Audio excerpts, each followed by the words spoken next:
अमरदास एक ज़्यादातर कबल वास्ते इस्तेमाल होंदी है। बच्चियां नूं दिंदे ने इहदा गुद्दा कढ के, जिस तरह गुलाब के फुल दे दुध काट के बच्चों नूं पिलाया जाता है कि इहदा कबल रख दे। इसलिए अमरदास दे विच गुद्दा हुंदा है, उस गुद्दे नूं कढ के ते उहनूं दुध दे विच मल के ते बच्चे नूं पिआईए ते उहदी कबल रख देंदी। एक ये भी फायदा है। तो जे होर इहदे फायदे काफ़ी सारे। दमे वाला बंदा उन्होंने भी यदा सकून बना के कोई चंद चीज़ों में पा के कुश्ता जी शक्ल बनाया जाता है। दमिया खुआइए तो दमे भी फायदा करता है। उनके चंद चीज़ा ने अमरदास एक उनके अक का दुध, उनके एक डौला मच्छी का, उनके मशहूर, ये सारिया चीज़ा पा के कुजी के बंद करके अग दे दईए तो वो फिर सकून जोड़ा है एक रत्ती दमिया खुआइए तो फौरन फायदा जी।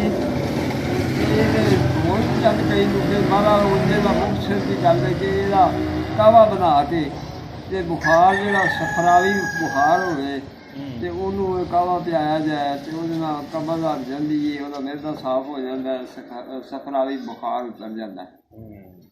हाँ जी, यदा यह भी फायदा है। ये वास्ते औरतों वास्ते भी कावा बना के पियाया जाए तो फायदा करता है। औरतों की कई मर्दा होंदियां ने उन्होंने वास्ते बारा अमरदास जो है खास कर ये कबल कुशाह वाला कबल कुशाह है। ये मेदे में सही कर साफ करता है, मेदे और खून मुसफा भी होंदा है। जी चीज़ कबल कुशाह है वो खून भी साफ कर दी है, वो भुख भी लगती है, सही कर दी है मेदे में। ਇਹਦੀ ਦਵਾਈ ਕਿਵੇਂ ਤਿਆਰ ਹੁੰਦੀ, ਮਤਲਬ ਕੁੱਟਨੇ ਇਹਨੂੰ ਕਿਵੇਂ ਪੀਸਨੇ ਆ? ਇਹਦੇ ਵਿੱਚ ਗੁੱਦਾ ਹੈ। ਅੱਛਾ, ਉਹ ਮੈਂ ਦੱਸਿਆ ਕੱਢ ਕੇ ਉਹ ਨੁਕਸਾ ਪੂਰਾ ਸੁਣਨਾ ਕਿ ਇਸ ਤਰ੍ਹਾਂ ਕਿ ਗੁੱਦਾ ਕੱਢ ਕੇ ਤੇ 5 ਤੋਲੇ ਗੁੱਦਾ ਕਰ ਲੈਣਾ। ਅੱਛਾ, ਤੇ ਕੁਜੀ ਦਾ ਹੀ ਪਾ ਲੈਣਾ।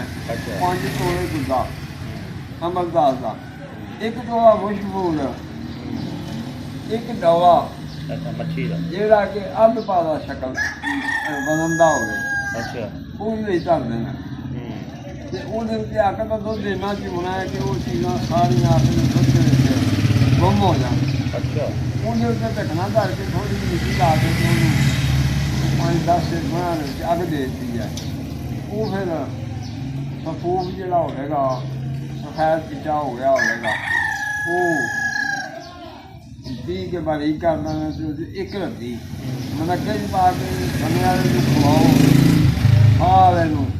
ਤੇ ਉੱਤੋਂ ਗਰਮ ਕੋਸਾ ਦੁੱਧ ਪਿਆ ਦੇ ਉੱਤੇ ਦਮੇ ਨੂੰ ਬੜਾ ਫਾਇਦਾ ਕਰਦਾ, ਸਾਹ ਨੂੰ ਸਹੀ ਕਰ ਦਿੰਦਾ। ਸਹੀ। ਤੇ ਸਭ ਨਾਲੋਂ ਵੱਡਾ ਜਿਹੜੇ ਫਾਇਦੇ ਵਾਸਤੇ ਇਸਤੇਮਾਲ ਹੁੰਦੀ ਉਹ ਕਬਜ਼ ਕੁਸ਼ਾਹ ਵੇ। ਕਬਲ ਕੁਸ਼ਾਹ ਮਰਦ ਇਸਤੇਮਾਲ ਕਰਨ, ਔਰਤਾਂ ਇਸਤੇਮਾਲ ਕਰਨ ਕਬਜ਼ ਕੋਈ ਕੁਸ਼ਾਹ। ਨਹੀਂ। ਮਜ਼ਾਜ ਜ਼ਿਆਦਾ ਠੰਡਾ ਗਰਮ, ਛੋਟੇ ਨੂੰ ਵੀ ਬੇਸ਼ੱਕ ਬੱਚੇ ਨੂੰ ਵੀ ਦੇ ਸਕਦੇ ਹੋ।